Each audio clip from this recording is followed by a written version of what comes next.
Paz e alegria, em nome do Pai, e do Filho, e do Espírito Santo.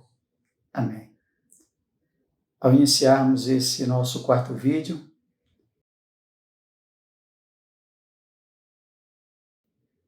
façamos a nossa consagração ao Espírito Santo.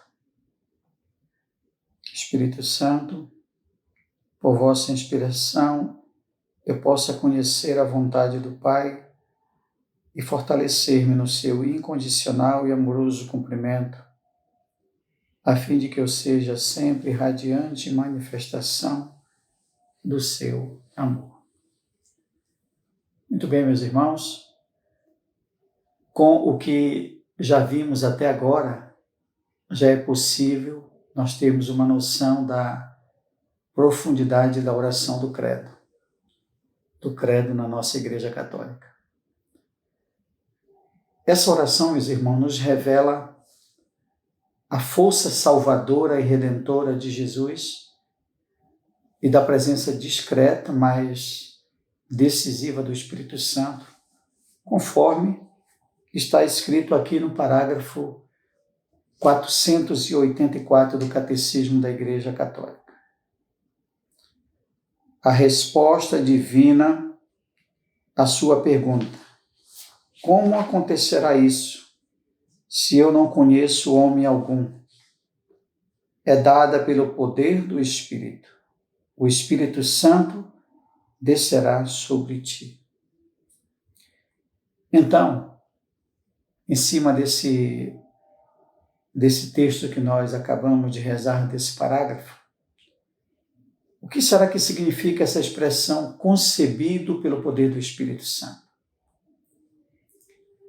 Significa, meus irmãos, que Nossa Senhora, ela concebeu o Filho eterno do Pai no seu seio, por obra do Espírito Santo, sem a colaboração humana, sem a ação do homem. O anjo, na Anunciação, ele deixou claro a Nossa Senhora quando ela perguntou, ainda no parágrafo 484 do Catecismo: como acontecerá isso se não conheço homem? O anjo respondeu a Nossa Senhora: o Espírito Santo descerá sobre ti. Veja que o anjo fala do Espírito Santo que descerá sobre ela, e a sombra do Espírito Santo iria tocá-la. Por isso, aquele que irá nascer dela será realmente o Filho de Deus. Será realmente o Verbo que se fez carne e habitou entre nós pelo seio de Nossa Senhora, desde o seu sim, por obra do Espírito Santo, não por intervenção de nenhum homem ou nenhum tipo de intervenção humana, conforme eu falei há pouco. Então, no seio de Nossa Senhora, o Espírito Santo realizou assim de forma misteriosa a concepção do Filho de Deus. Deus Pai, meus irmãos, o Criador de todas as coisas, se fez homem em Jesus Cristo, seu Filho, concebido pelo poder do Espírito Santo no ventre de Maria. O anjo Gabriel, ele anunciou que o Espírito Santo desceria sobre ela e a força do Altíssimo a envolveria com sua sombra. Por isso, o ente santo que nasceria dela seria chamado Filho de Deus. Lucas, capítulo 1, versículo 35. Então, todas as vezes que nós recitamos a profissão de fé, nós repetimos estas palavras: e encarnou-se no seio da Virgem Maria por obra do Espírito Santo. Deus torna-se o Emanuel. Deus torna-se no ventre de Nossa Senhora o Deus conosco. A ação de Deus ela realiza-se na Virgem Maria. É por isso que o parágrafo de número 494 do Catecismo, ele diz que ela tornou-se mãe de Jesus, entregou-se totalmente à pessoa e à obra de seu Filho para servir na dependência dele e com ele, pela graça de Deus, ao mistério da redenção. Sem ela, meus irmãos, a entrada de Deus em nossa história não teria alcançado a sua finalidade e não teria realizado aquilo que é central da nossa profissão de fé. Deus é um Deus conosco. Assim, Nossa Senhora, nós temos que ter essa convicção de que ela pertence à nossa fé no Deus que age, no Deus que entra na história. Nossa Senhora, ela põe à disposição toda a sua pessoa. Ela aceitou tornar-se o lugar da morada de Deus. O parágrafo 490 nos diz que no momento da anunciação, o anjo Gabriel a saúda como cheia de graça. Então, esse acontecimento, meus irmãos, ele mostra-nos também o papel da mulher que encontrou graça diante de Deus Pai, a ponto de ser a escolhida para ser a mãe de seu filho. É preciso assim nós recordarmos sempre que Nossa Senhora, a Nossa Senhora foi concedido assim um privilégio único, um privilégio assim que jamais foi concedido a nenhuma outra mulher. Ela gerou o Filho de Deus. Então, além de ser criatura como todas as outras, ela teve de gerar na terra aquele que foi gerado antes por Deus no céu. O parágrafo número 495, falando de Nossa Senhora, ela diz que aquele que ela concebeu do Espírito Santo como homem e que se tornou verdadeiramente seu filho, segundo a carne, não é outro que o Filho eterno do Pai. A Igreja confessa que Maria é verdadeiramente Mãe de Deus.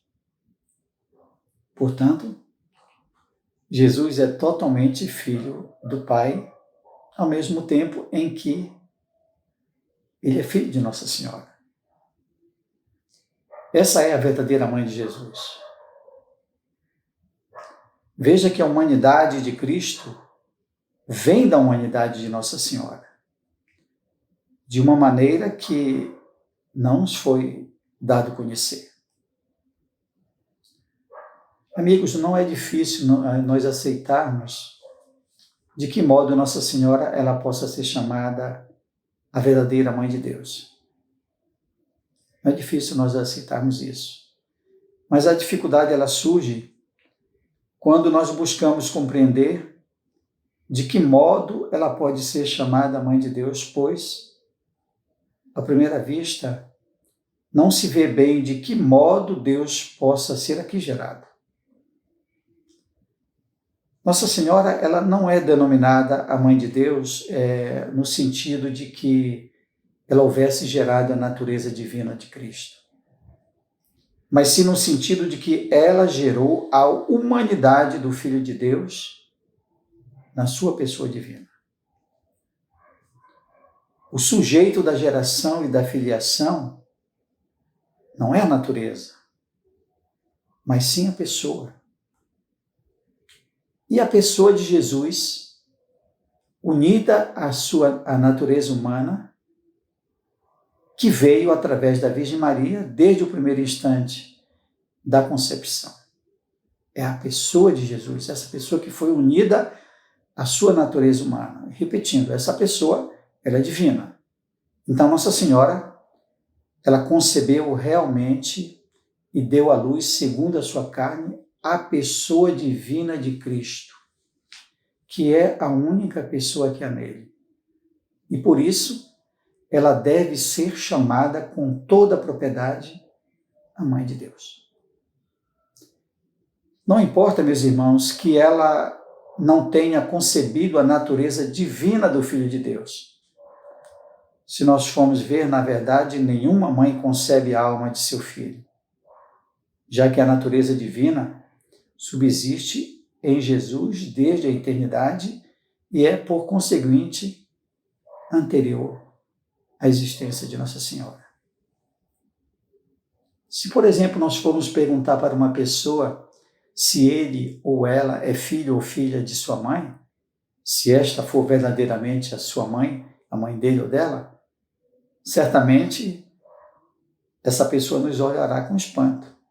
E com toda razão. A nossa natureza, ela é composta de corpo, de alma e espírito. Foi minha mãe que me deu esse corpo que você está vendo aqui. Foi a sua mãe que lhe deu o seu corpo, o corpo que você tem. Sendo que a nossa alma e o nosso espírito nos foram dados por Deus. Então, diante dessa colocação que eu estou expondo aqui, eu pergunto: e a minha mãe que me deu a luz, não é verdadeiramente a minha mãe? Uma pergunta. Mas agora, vamos aplicar um exemplo de bom senso. Um exemplo de bom senso ao caso da maternidade divina de Nossa Senhora. Veja bem.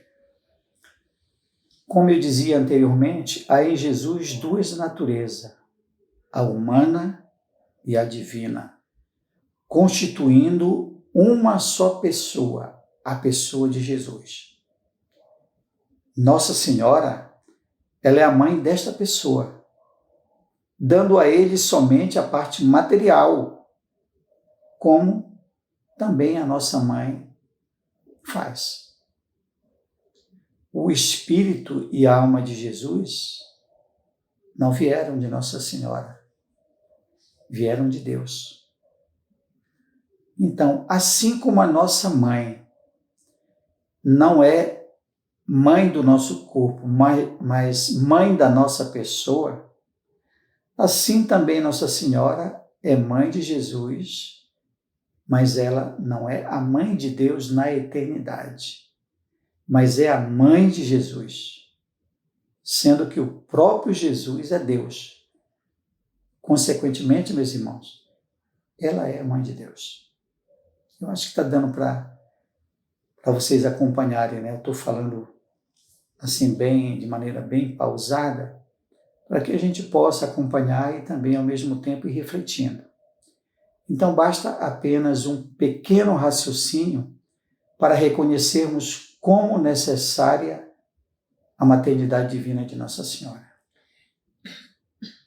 Veja que Jesus Cristo, ele morreu como homem na cruz, já que Deus não morre, mas nos redimiu como Deus.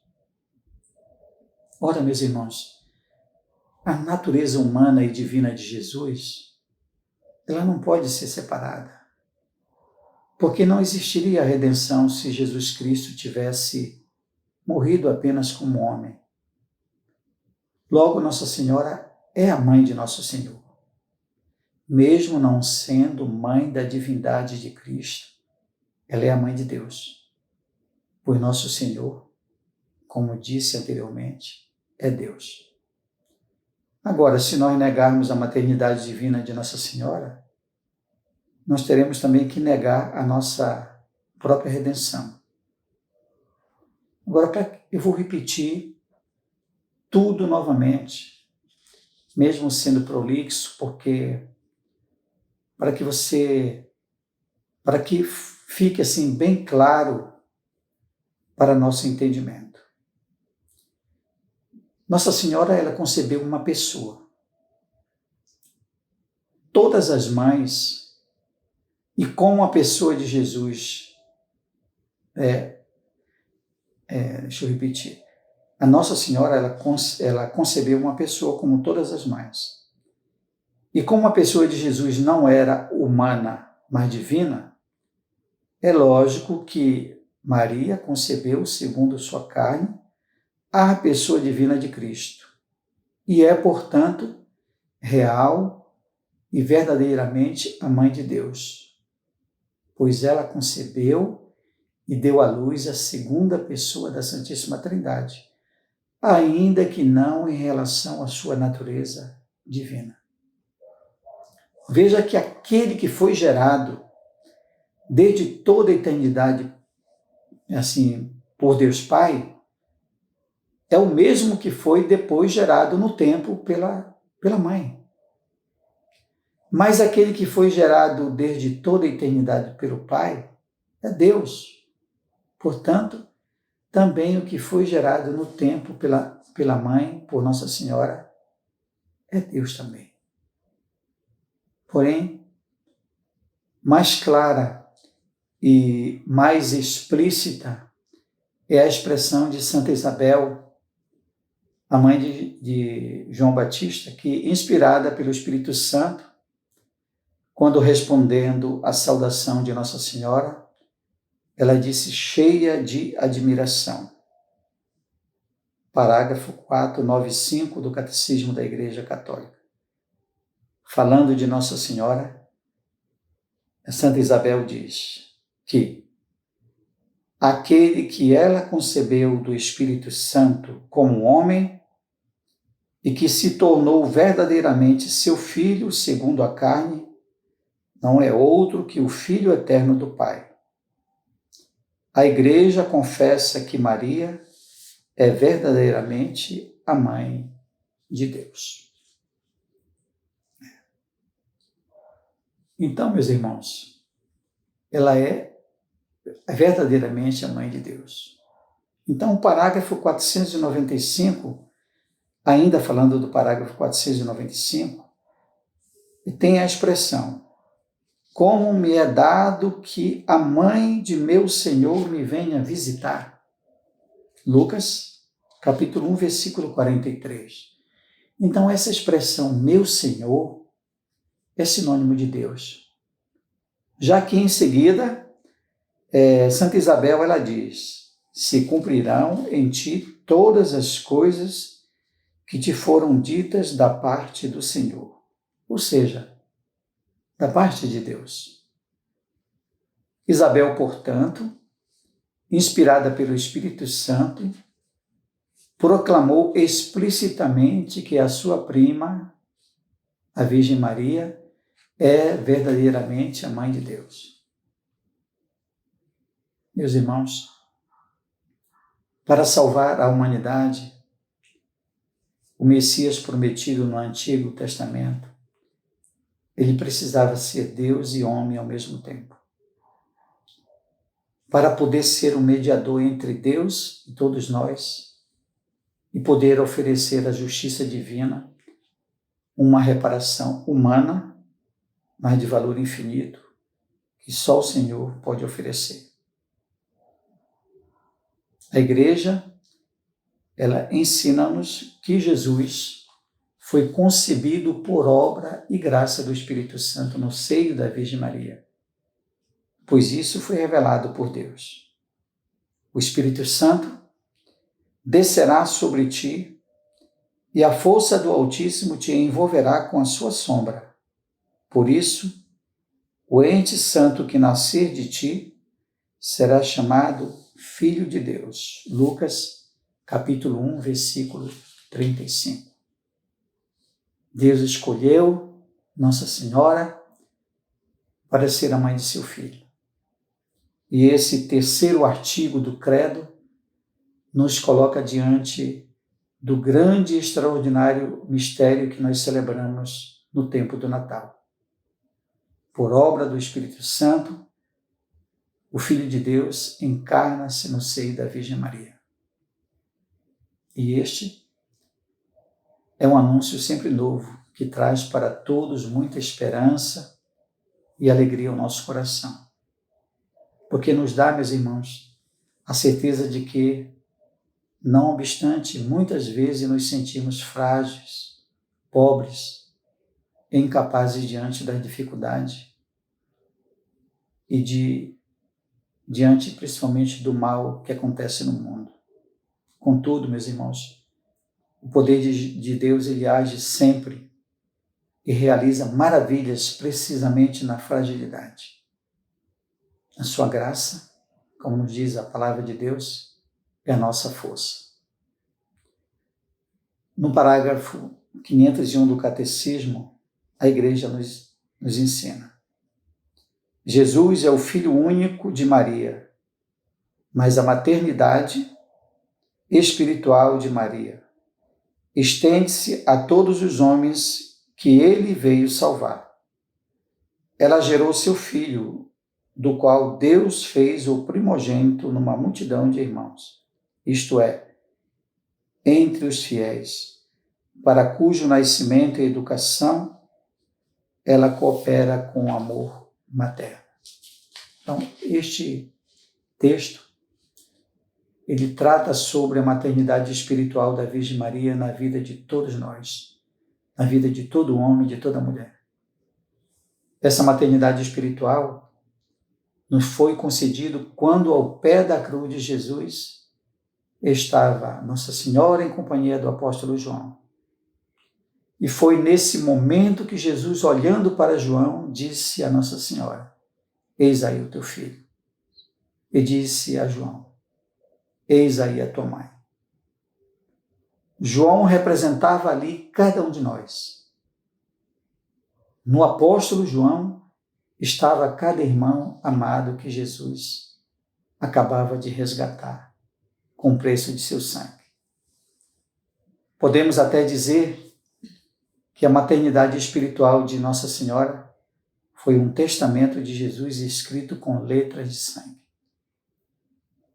João, meus irmãos, compreendeu tão bem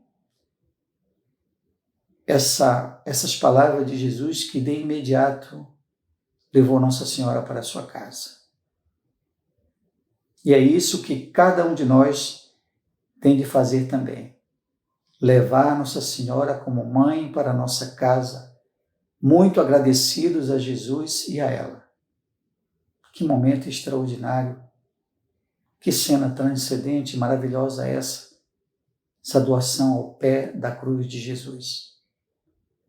É exatamente nesse momento que é confirmada a maternidade espiritual de Nossa Senhora. Já que Jesus, ao assumir a nossa natureza humana, pela encarnação no seio de Maria, se fez irmão de cada um de nós. Ele quis que a sua mãe fosse também a mãe de todos nós. Jesus nos deu tudo, não é verdade? E no fim, deu-nos também a sua Santíssima Mãe. Jesus já tinha avisado muito antes que não nos deixaria órfãos. Agora, providencia para que os seus discípulos e cada um de nós não ficássemos órfãos e perdidos. A Lumen Gentium, que é um documento do Concílio Vaticano II, que trata sobre a Igreja, no número 61, tem uma bela expressão para nos mostrar a maternidade espiritual de Maria. Por sua maternal caridade, cuida dos irmãos de seu filho, que peregrinam rodeados de perigos e dificuldades, até que sejam conduzidos à feliz pátria. Queridos irmãos e irmãs, somos convidados a considerar a importância da presença de Nossa Senhora na vida da Igreja e na nossa vida pessoal. É por ela, é porque, assim, ela é a mãe da Igreja e também a nossa mãe, a mãe de cada um de nós, que nós devemos confiar-lhes os nossos passos nesse tempo em que o Senhor nos concede viver. Que ela nos ajude a sermos autênticos amigos de seu Filho. Que Jesus também nos faça sentir vivamente a presença materna de sua mãe. para sermos assim amparados e confortados pela sua proteção e podermos caminhar mais rapidamente pelas estradas do bem. Louvado seja nosso Senhor Jesus Cristo, para sempre seja louvado. A bênção de Deus Todo-Poderoso, Pai, Filho e o Espírito Santo. Amém.